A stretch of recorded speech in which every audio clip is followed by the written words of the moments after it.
nature to a masterpiece. Yes, a handicraft business located in Yogyakarta creates something incredible from their creativity, starting from an idea from a man named Dedi Effendi, visualized into an art. Palm craft is what they're called. Picking up the spirit from a palm tree that has every part of their body is beneficial. This medium-scaled independent business, originated from Yogyakarta, focuses on interior decoration products that are made from natural resources. Who would have thought?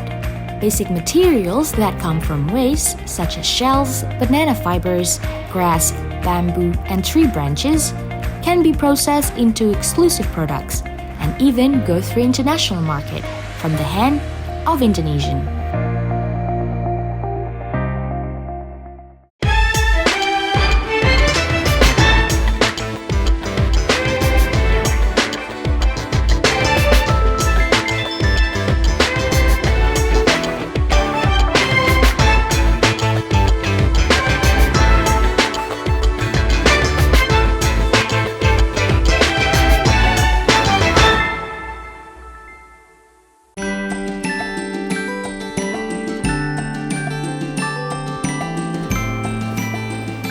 Perkenalkan, saya Dedi Effendi dari Palm Craft Yogyakarta, di mana kami perusahaan handicraft yang bernaung di daerah istimewa Yogyakarta. Palm Craft adalah perusahaan handicraft, di mana Palm Craft itu konsen membuat handicraft berbahan baku alam. Bahan baku alam yang kami buat itu asli dari Indonesia, ada serat pisang, ada rumput-rumput, ada biji-bijian, dan juga itu menjadi potensi untuk market kami yang kami olah menjadi satu produk yang berdaya saing tinggi. Palm craft itu ada satu rumpun pohon palem, di mana rumpun pohon palem itu kelapa dan dari ujung sampai ujung bermanfaat untuk sebuah kehidupan. Nah, dari situlah kita melihat sebuah filosofi itu pohon kelapa itu tinggi, dari ujungnya akarnya bisa dimanfaatkan, batangnya bisa dimanfaatkan, sampai daun-daun lidi-lidinya juga bisa dimanfaatkan.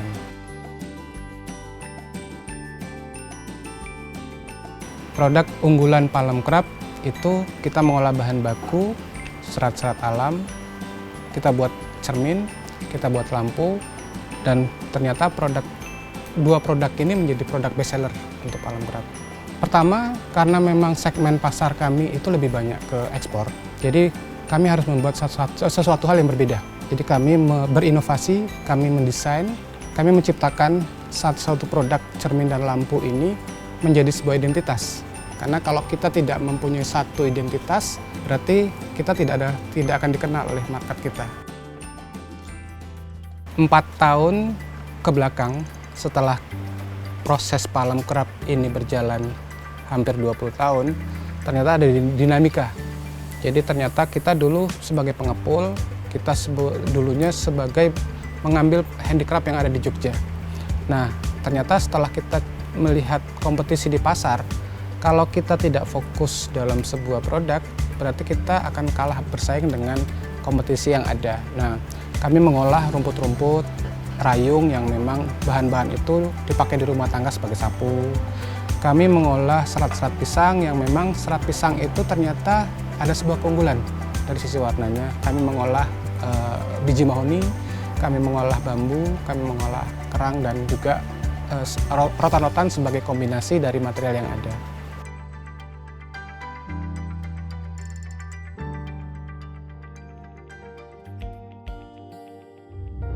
Waktu kita pertama kuliah, saya bermimpi, saya berkeinginan umur 40 tahun saya harus punya usaha apa. Nah, ternyata memang usaha yang akan kita geluti itu kan juga masih bayang-bayang, belum ada gambaran. Nah, 8 tahun saya sebagai karyawan di salah satu perusahaan otomotif, tapi ada sebuah keinginan yang mungkin belum tercapai. Bisnis apa sih yang akan kita jalankan? Karena Jogja itu bisnis kuliner saya nggak bisa masak, bisnis properti mungkin butuh modal banyak. Akhirnya mungkin kita mencoba mensuplai kebutuhan tadi, gift-gift yang akan kita coba mensuplai ke toko batik kita. Ternyata segmen pasarnya malah tidak di pasar lokal, permintaan kami malah lebih banyak ke pasar ekspor.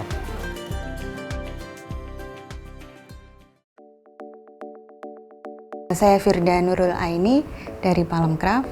Saya sebagai pemilik Palemcraft. Kita berdiri pada tahun sekitar 2003. Awalnya kita hanya sebagai sebuah trading yang bergerak di bidang handicraft. Kemudian seberjalanannya kita memilih produksi sendiri dengan beberapa produk yang lebih spesifik, yaitu ke interior. Visi misi Palemcraft adalah lebih mengembangkan handicraft di bidang interior decoration dengan berbahan alam yang asli dari Indonesia, dan kita juga berusaha untuk bisa memberi manfaat yang lebih banyak untuk masyarakat sekitar.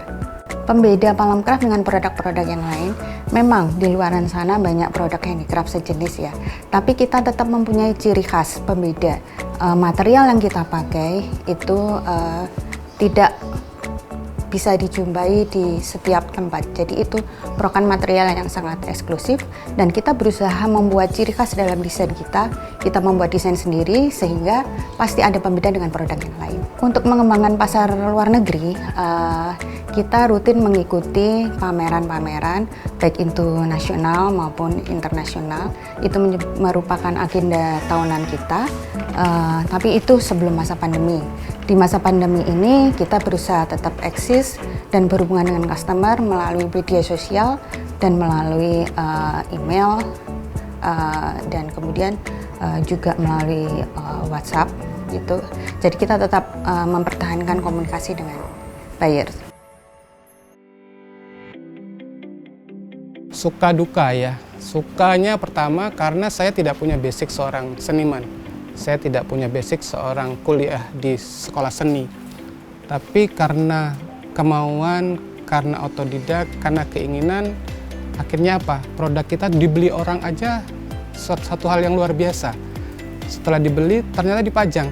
Itu juga satu hal yang luar biasa. Nah, ini satu kebanggaan akhirnya membuat saya bermotivasi untuk saya menciptakan. Dan dukanya ya memang kalau di handicraft ini karena kita pasarnya luar ya, jadi memang kita harus siap untuk diklaim, kita harus siap untuk dikomplain. Karena apa? Karena handicraft itu kan tidak mungkin bisa 100% kayak pabrikan ya. Jadi kita coba memaintain konsumen kita untuk bagaimana mereka paham handicraft ini seperti ini. Ya memang sih klaimnya juga sangat luar biasa sih, tapi dengan seperti itu kita buat komitmen sama si pembeli kita. Kita garansi produknya supaya apa? Sustainable dalam sebuah transaksi itu akan berjalan lama. Titik terendah kami sempat ditipu. Jadi beberapa kali ada customer yang memang pernah menjadi partner kami, itu setelah kita kirim barang nggak dibayar. Nah dari situ kan kita belajar, oh ternyata itu kalau berhubungan dengan konsumen-konsumen di luar itu kan kita harus kuat di dokumen, kuat di analisis bahwa itu karakter konsumennya itu baik atau tidak. Ternyata mereka cakep, mereka ganteng, nggak semuanya jujur. Setelah 7 tahun kita bekerja sama, ya juga penipu juga. Kita pernah ditipu. Nah itu yang 5 tahun pertama itu menjadi sebuah pembelajaran. Nah setelah masuk tahun kedua, 10 tahun berikutnya, ternyata jadi sebuah pembelajaran bahwa pengalaman tentang dokumen, tentang manajemen, itu memang harus kita kuatkan untuk kita bisa bertahan. From the mind of Dedi Effendi, through visualization until finished goods, successfully proves the beauty and uniqueness of Palemcraft through their products that pamper the eyes of home decor connoisseur, locally, even internationally.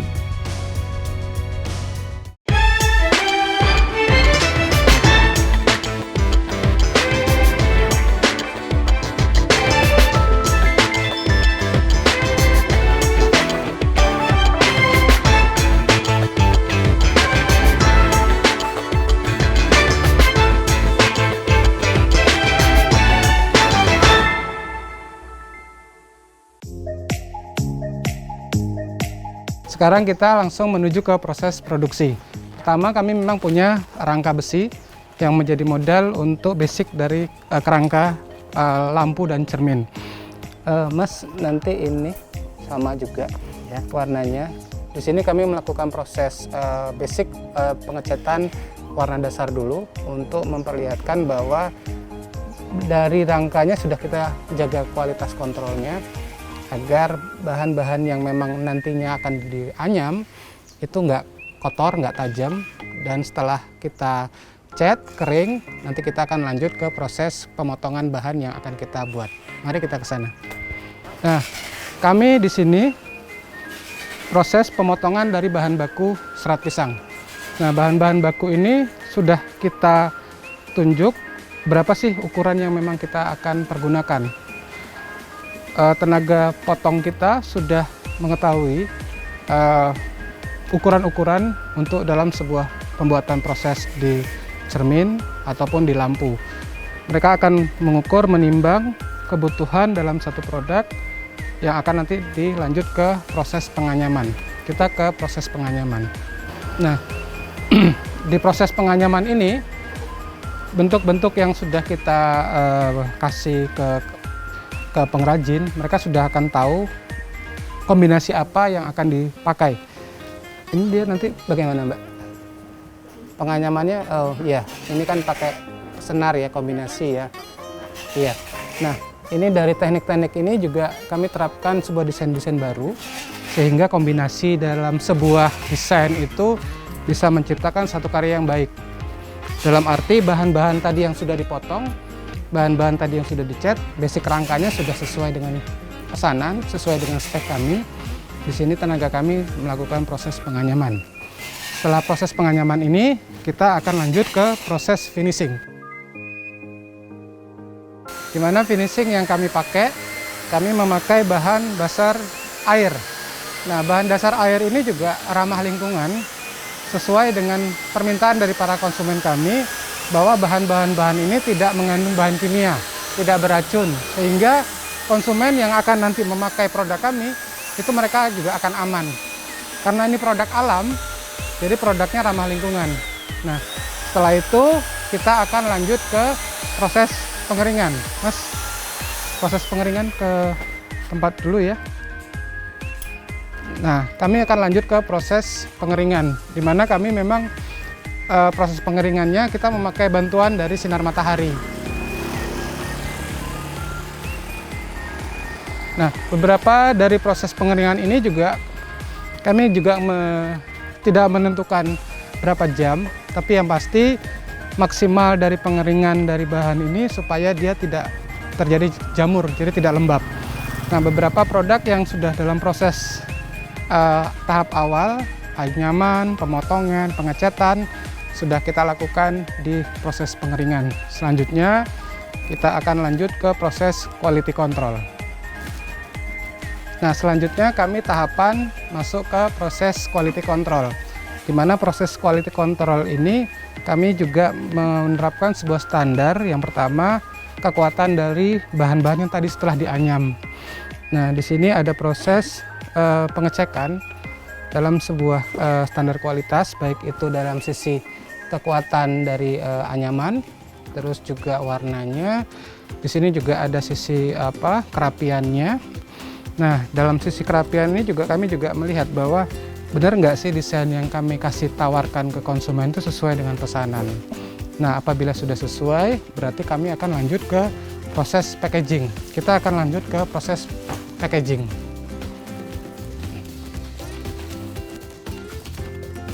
Nah, dalam proses packaging, kami juga menerapkan sebuah standar. Kami akan menunjukkan bahwa sebuah proses cermin, supaya aman sampai ke konsumen kami kasih pengaman. Dan memang secara kedudukan dalam sebuah cermin ini, bagaimana sih cermin ini akan aman. Nah, dengan aman ini juga tidak hanya sebatas sisi barangnya bagus, tapi juga packagingnya bagus.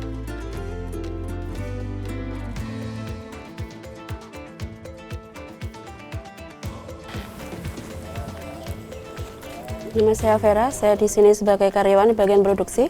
Saya sudah bekerja di sini sekitar 11 tahun. Saya di sini sebagai penganyam, kadang juga packing. Dulu saya belum dapat pekerjaan, diajak sama teman suruh ke sini, terus saya mengikuti sini, lama-lama nyaman. Terus saya sampai sekarang ini. Ya, untuk Palem Craft semoga tetap maju, tetap banyak order, dan sukses.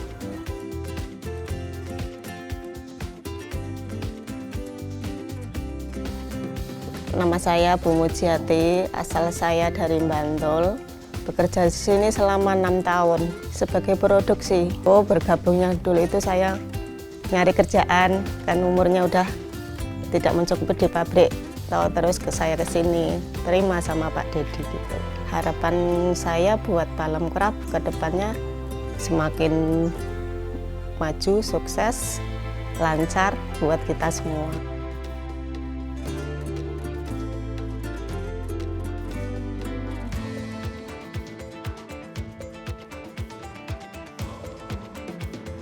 Kami memperkerjakan tenaga-tenaga yang ada di seputaran pabrik kami.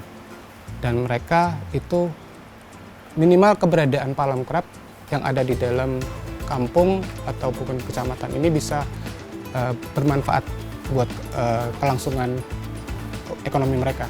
Dan juga bisa bermanfaat buat menambah kapasitas dari Palem Craft sendiri.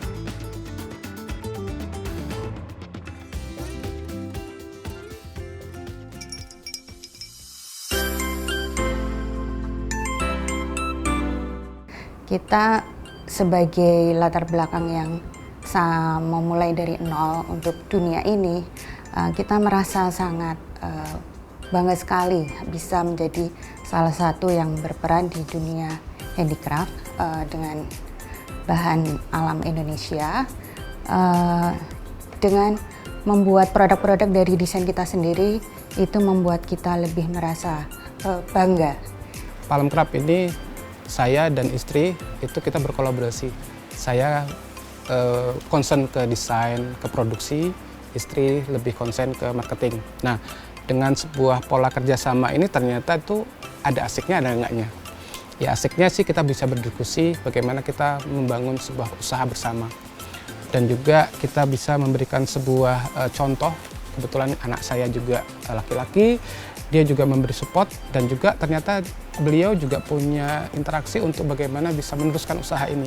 Nah, keluarga-keluarga kita terdekat juga mensupport bahwa keinginan yang memang dulu keluarga kita pernah melakukan ekspor diteruskan oleh anak-anaknya. Karena tadi kita sudah membagi porsi, istri lebih banyak ke manajemennya, ke SDM-nya, saya lebih banyak ke desain, ke produksinya, memaintain tenaga kerja yang ada di produksi. Nah, memang sih interaksi ini karena memang kita bangun tidur, mau tidur pasti ketemu terus.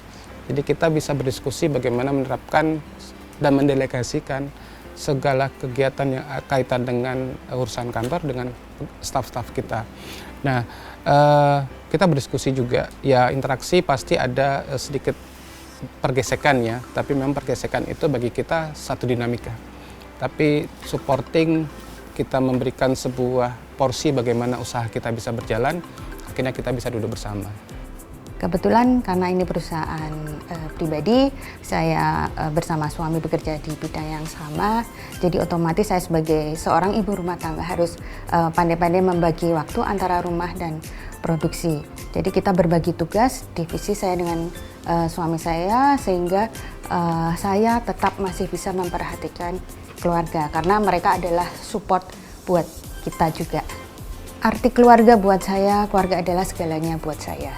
Keluarga tetap nomor satu. Mereka adalah support yang luar biasa untuk berjalannya bisnis ini.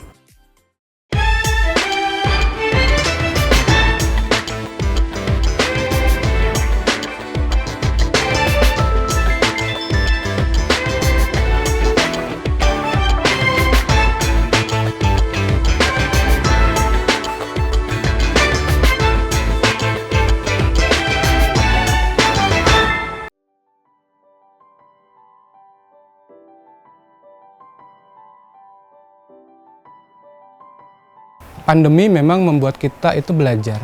Jadi awal pandemi di bulan Maret itu memang ada sebuah kekosongan produksi di tempat kami. Karena memang saat itu kami mencoba berkomunikasi dengan konsumen-konsumen kami yang ada di luar.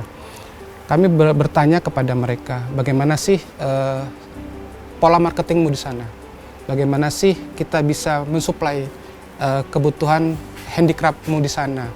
Nah, ternyata setelah kita berkomunikasi, 3 bulan kita memang tidak vakumkan pekerjaan, karena memang tenaga kerja kita butuh bagaimana mereka harus mendapat penghasilan ya.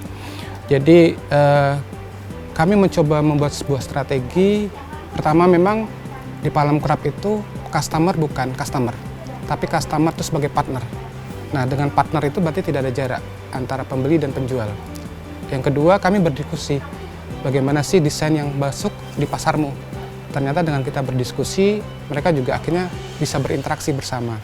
Nah, 3 bulan memang tidak vakum, tapi kita berproduksi sebatas berproduksi yang tidak merumahkan karyawan. Tapi setelah pandemi berjalan 4 bulan, ternyata hasil komunikasi kami, kita mencoba berdiskusi dengan mereka, ternyata ordernya turun terus. Dan alhamdulillah sampai sekarang kami tidak ada merumahkan pegawai, kami malah menambah. Karena memang ternyata permintaan banyak, kami harus menambah tenaga kerja untuk bisa mensuplai kebutuhan produksi kami.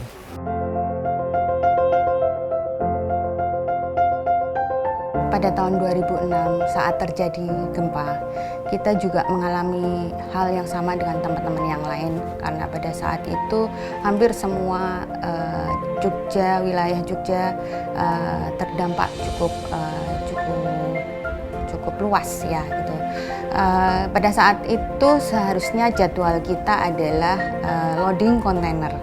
Sehari sebelumnya kita sudah mempersiapkan semuanya dengan baik, dan pagi jam 9 itu adalah jadwal kita mengirim barang. Tapi Allah berkehendak lain, pada saat itu terjadi musibah yang kita tidak bisa mengelak lagi, dan semua barang-barang yang sudah kita siapkan tadi hancur berantakan. Tapi kita masih bersyukur tempat workshop kita, tempat bekerja kita tidak sampai runtuh. Padahal hampir semua di wilayah kita itu bangunannya roboh seperti itu. Kemudian kita juga melaporkan ini ke buyer-buyer kita karena sudah ada jadwal-jadwal yang harusnya berjalan.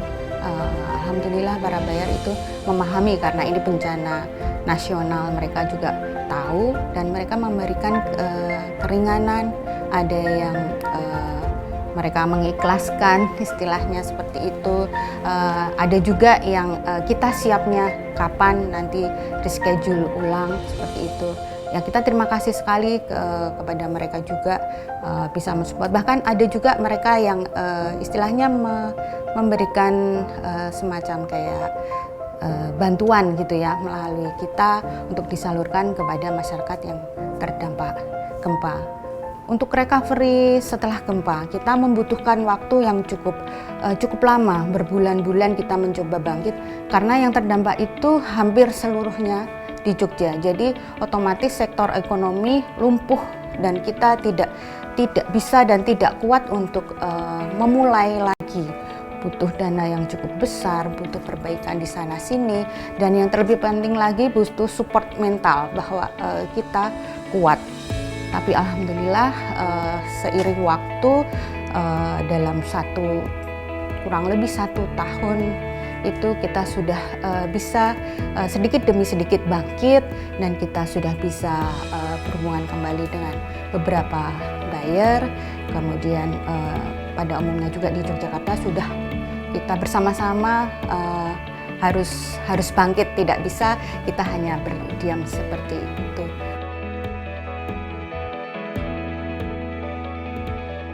Ini salah satu mimpi saya dan suami saya. Alhamdulillah sekarang sudah bisa sampai tahapan ini. Tapi kita masih punya mimpi lagi, kita bisa lebih berkreasi lebih luas lagi sehingga bisa memberikan manfaat ke banyak orang dan lingkungan sekitar. Harapan kami kita tidak hanya berhenti sampai di sini, kita bisa membuat desain-desain yang lebih kreatif dengan bahan-bahan natural yang ada di Indonesia. Dengan begitu kita bisa mengangkat nama Indonesia ke mata dunia dengan baik.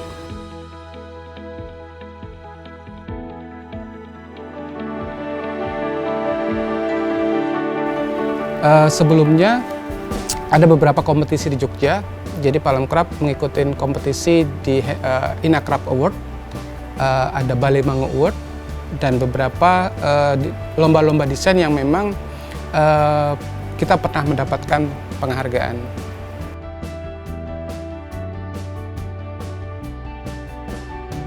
Palem Craft bisa memberi sebuah kontribusi bagi kehidupan masyarakat setempat.